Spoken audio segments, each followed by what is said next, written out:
जय श्री श्याम। आज हम सुनेंगे बाबा रामदेव जी के जन्म की कथा।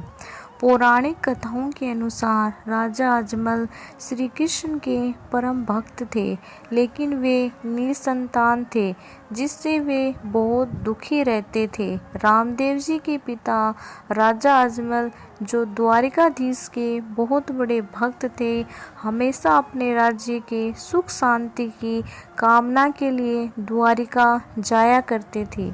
एक बार उनके राज्य में भयानक अकाल पड़ा और अजमल जी राज्य में अच्छी बारिश की कामना लेकर द्वारिकाधीश पहुँचे।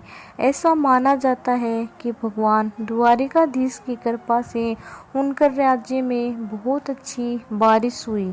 बरसात के दिन सुबह जब किसान अपने खेतों को जा रहे थे, तो रास्ते में उनकी मुलाकात अपने राजा अजमल से हुई। उन्हें देख किसान वापस घर की ओर जाने लगे। ये देखकर राजा ने पूछा कि तुम वापस क्यों जा रहे हो? तो किसानों ने कहा कि राजा अजमल जी, आप निसंतान हैं, इसलिए आपके सामने आना अपशकुन बन गया है और हम अपशकुन के समय में बुवाई नहीं करेंगे। ये सुनते ही राजा को बहुत दुख हुआ, लेकिन एक कुशल शासन और गरीबों के मसीहा होने के नाते उन्होंने किसानों से कुछ नहीं कहा, लेकिन बहुत निराश और परेशान होकर घर वापस आ गए। तब उन्होंने निश्चय किया कि संतान प्राप्ति की कामना से वे द्वारिकाधीश के दर्शन करने जाएंगे।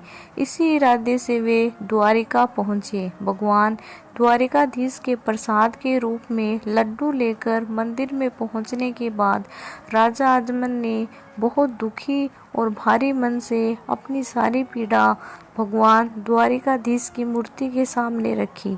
अपनी सारी बातें करने के बाद वह मूर्ति को देखता रहा।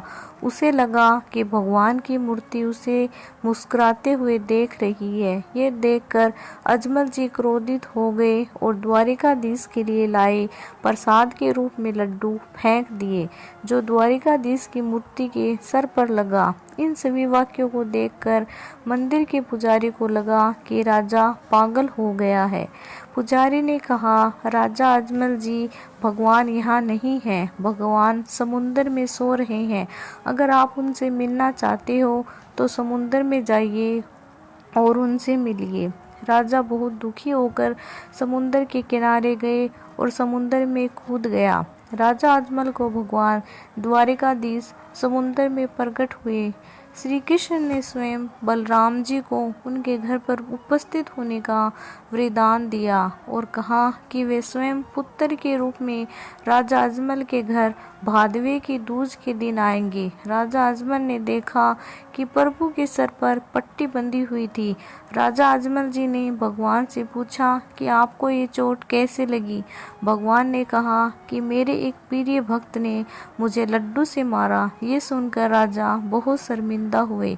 अजमल ने भगवान से कहा, मैं अज्ञानी कैसे जान सकता हूँ कि आप मेरे घर आओगे? भगवान ने कहा, जब मैं आपके घर आऊँगा तो आंगन में कुमकुम के पैरों के निशान बन जाएंगे, मंदिर के शंख अपने आप बजने लगेंगे। ये सब सुनकर अजमल जी खुशी खुशी घर लौट आए। रानी को सारी बात बताई। अपने निश्चित समय के बाद भगवान के वरदान के अनुसार पहले बलराम जी ने राजा अजमल की पत्नी मेना दे के गर्भ से वीरम देव के रूप में जन्म लिया। उसके बाद 9 महीने बाद भगवान भादवे की दूज के दिन भगवान कृष्ण के पालने में राजा अजमल का घर रामदेव जी के रूप में अवतरित हुए। बोलो रामदेव जी महाराज की जय।